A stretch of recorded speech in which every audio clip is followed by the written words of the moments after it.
నమస్కారం వీవర్స్. గురువుకు దేనితో పోలిక లేదు. ఏదైనా ఒక వస్తువును పరిచయం చేయాలంటే దానితో పోలికలు ఉన్న బాగా తెలిసిన మరో వస్తువును పోల్చి చెప్పటం చాలా అనువైన పద్ధతి.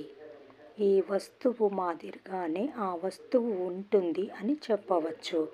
అయితే సద్గురువుతో పోల్చటానికి అలా ఎటువంటి వస్తువు లేదు. స్పర్శవేదిని కూడా సద్గురువుతో పోల్చలేము.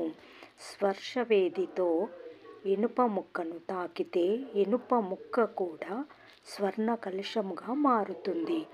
స్వర్ణము యొక్క విలువ కంటే ఇనుము యొక్క విలువ చాలా తక్కువే. అలా తక్కువ విలువ ఉన్న ఇనుమును ఎంతో విలువైన స్వర్ణముగా మార్చగల శక్తి స్పర్శవేదికి ఉన్నది. సద్గురువు కూడా అజ్ఞానిని, మూఢుడైన వ్యక్తిని జ్ఞాన భాండాగారముగా మార్చగలడు.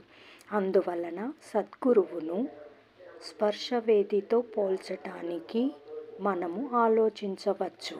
అయితే సద్గురువును స్పర్శవేదితో పోల్చటానికి ప్రయత్నించటం అంత ప్రయోజనకారి కాదు.